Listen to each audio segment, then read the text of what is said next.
कभी सोचा है कि क्या हमारे बोले हुए शब्द किसी अनजाने में हुई मौत से भी बड़ा पाप हो सकते हैं? सुनने में अजीब लगता है ना?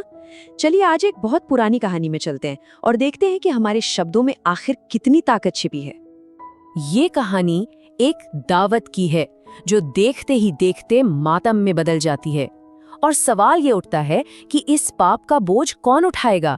वो राजा, रसोइया, या फिर वो चील और सांप, या शायद कोई ऐसा जो उस जगह पर मौजूद तक नहीं था। तो कहानी हमें ले चलती है एक राजा के आलीशान महल में। वहां बहुत ही सम्मानित ब्राह्मणों के लिए एक शानदार दावत की तैयारियां हो रही हैं। हर तरफ जश्न का माहौल है, पर किसी को भी आने वाले कल की कोई खबर नहीं है। और तभी ऊपर आसमान में कुछ ऐसा होता है जिस पर किसी की नजर नहीं पड़ती। एक चील अपने पंजों में एक जिंदा सांप को दबोचे हुए महल के ठीक ऊपर से गुजर रही होती है। अब वो सांप अपनी जान बचाने के लिए छटपटाता है और इसी कोशिश में उसके मुंह से जहर की कुछ बूंदें टपकती हैं और वो बूंदें सीधा नीचे पक रहे खाने में जा गिरती हैं। और फिर जैसे ही वो जहरीला खाना परोसा जाता है, वो पूरा जश्न मातम में बदल जाता है। एक एक करके सभी ब्राह्मण बीमार पड़ जाते हैं। ये सब देखकर राजा तो मानो टूट ही जाता है। उसे यकीन हो जाता है कि इस भयंकर पाप का दोषी और कोई नहीं, वो खुद है। लेकिन ये कहानी यहाँ पर खत्म नहीं होती। अब ये मामला जमीन से उठकर सीधा पहुँचता है यमलोक, यानी मृत्यु के देवता की अदालत में।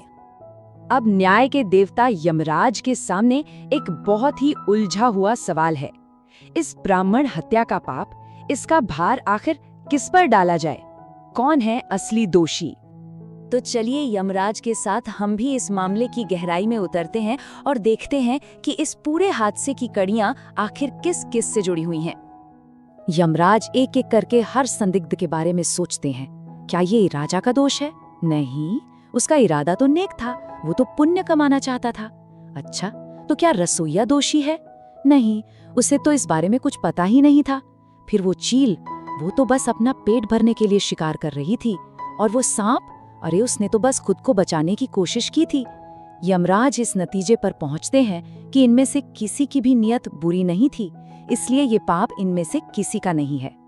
और ठीक जब ऐसा लगता है कि ये गुत्थी तो कभी सुलझ ही नहीं पाएगी, यमराज की नजर एक और घटना पर पड़ती है जो ठीक उसी समय कहीं और घट रही थी।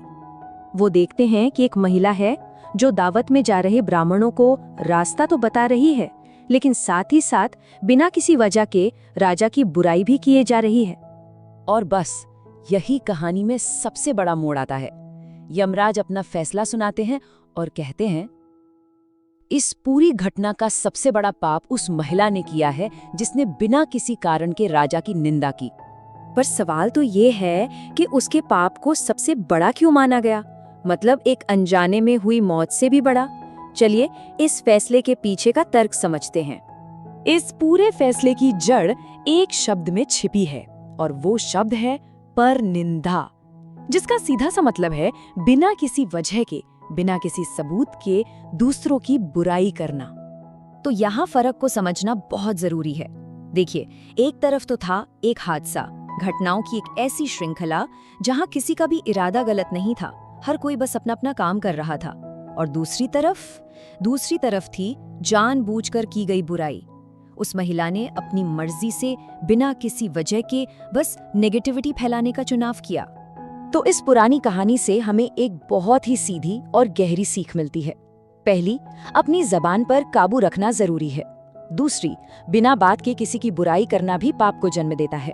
और तीसरी और सबसे जरूरी बात, कभी कभी शब्दों से किया गया पाप हमारे कामों से भी ज्यादा भारी पड़ सकता है। और आखिर में यह कहानी हमें एक बहुत ही गहरे सवाल के साथ छोड़ जाती है। हमारे शब्दों का असली वजन कितना है? ये एक ऐसी बात है जिस पर हम सबको सोचना चाहिए।